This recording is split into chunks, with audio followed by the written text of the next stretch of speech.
मित्रों, महाभारत में दानवीर कर्ण एक ऐसा पात्र रहे हैं जिनके साथ जन्म के साथ ही अन्याय होना शुरू हो गया था।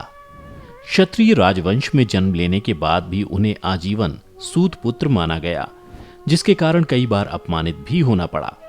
लेकिन क्या आप जानते हैं, महाभारत में वीर गति को प्राप्त होने के बाद उनकी आत्मा पांडवों से मिलने आई थी। कर्ण की आत्मा ने पांडवों से क्या कहा, आइए जानते हैं।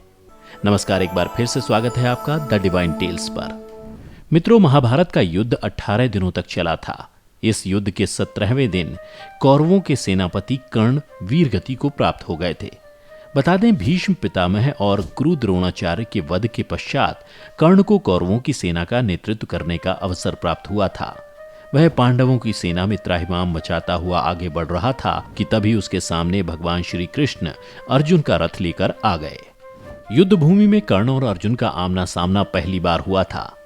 बता दें, विश्व में इन्हीं दो योद्धाओं को सर्वश्रेष्ठ धनुर्धर की उपाधि प्राप्त थी। लेकिन भगवान परशुराम के दिए गए श्राप के अनुरूप कर्ण उस समय अपनी सारी विद्या भूल गया और दैवी अस्त्र शस्त्रों को चलाने के मंत्र भी भूल गया। इसी का फायदा उठाकर और भगवान श्री कृष्ण के आदेशानुसार अर्जुन ने कर्ण का वध कर दिया। वहीं कर्ण की मृत्यु के बाद माता कुंती खुद को उनकी मौत का दोषी मानने लगी। वो अपने मृत पुत्र को तिलांजलि देना चाहती थीं। दबी हुई इच्छा मन में लिए उन्होंने भगवान श्री कृष्ण से पूछा कि वो अपने पुत्र को तिलांजलि कैसे देंगी, जिसके बाद श्री कृष्ण ने कहा कि कर्ण के जन्म से जुड़ा राज अब पांडवों से छुपाना उचित नहीं होगा। अंत में कुंती ने जब पांडवों से कर्ण को तिलांजलि देने को कहा तो वह सभी क्रोधित हो गए। तब माता कुंती ने पांडु पुत्रों को अपने जीवन का सबसे बड़ा रहस्य बताया कि कर्ण उनकी पहली संतान थे। यह सुनकर पांडवों के पैरों तले जमीन खिसक गई और वो रोने लगे।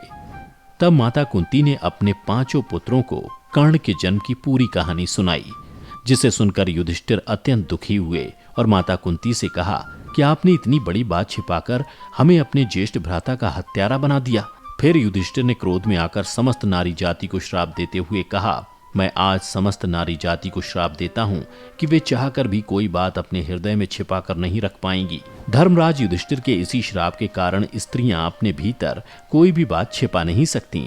वहीं श्री कृष्ण और माता कुंती के कहने पर पांडुपुत्र कर्ण को तिलांजलि दी। तभी आसमान में अंगराज कर्ण की आत्मा प्रकट हुई। यह देख माता कुंती ने पुत्र से माफी मांगी। इसके साथ ही 5 पांडवों ने भी अपने ज्येष्ठ भ्राता से उनकी हत्या के लिए माफी मांगी। कर्ण की मृत्यु के बाद उनका अंतिम संस्कार भूमि पर नहीं किया गया था। उन्होंने श्री कृष्ण से यह वरदान मांगा था कि मृत्यु के पश्चात मेरी देह का ऐसे स्थान पर अंतिम संस्कार कीजिए जहां कोई पाप ना हुआ हो। संपूर्ण धरती पर ऐसे स्थान की खोज की गई, लेकिन ऐसी कोई जगह नहीं मिली जहां पाप ना हुआ हो। सिर्फ कृष्ण के हाथ ही ऐसे स्थान थे जहां कोई पाप नहीं हुआ था। इसलिए कर्ण का अंतिम संस्कार कृष्ण के हाथों पर दुर्योधन के सहयोग से किया गया। मित्रों, बता दें, कुंती ने शादी से पहले ही कर्ण को जन्म दिया था। जी हाँ, माता कुंती ने अपनी तपस्या से ऋषि दुर्वासा को प्रसन्न कर लिया था, जिस पर प्रसन्न होकर दुर्वासा ने कुंती को एक मंत्र और वरदान दिया था कि तुम इस मंत्र द्वारा जिस जिस देवता का आवाहन करोगी उसी उसी के अनुग्रह से तुम्हें पुत्र प्राप्त होगा। माता कुंती ने इस मंत्र की परीक्षा लेनी चाहिए और सबसे पहले उन्होंने सूर्य देवता का आवाहन किया, जिसके फलस्वरूप कुंती को कवच कुंडलधारी सूर्य पुत्र कर्ण प्राप्त हुआ। परंतु शादी से पहले पुत्र की प्राप्ति होने पर लोकलाज के डर से कुंती ने उसको नदी में प्रवाहित कर दिया।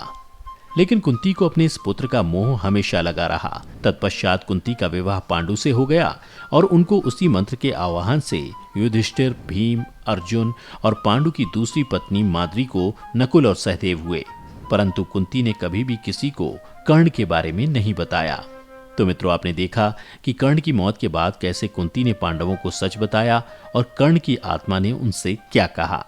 आज की वीडियो में बस इतना ही। हम उम्मीद करते हैं कि हमारी आज की वीडियो के जरिए आपको आपके कई सवालों के जवाब मिल गए होंगे। अगर ये वीडियो पसंद आई हो तो इसे लाइक और शेयर जरूर कीजिएगा। अगर आपने अभी तक हमारे चैनल को सब्सक्राइब नहीं किया है तो जरूर करिए। इसके साथ ही मुझे दें इजाजत। और हाँ, वीडियो को अंत तक देखने के लिए आपका बहुत बहुत शुक्रिया।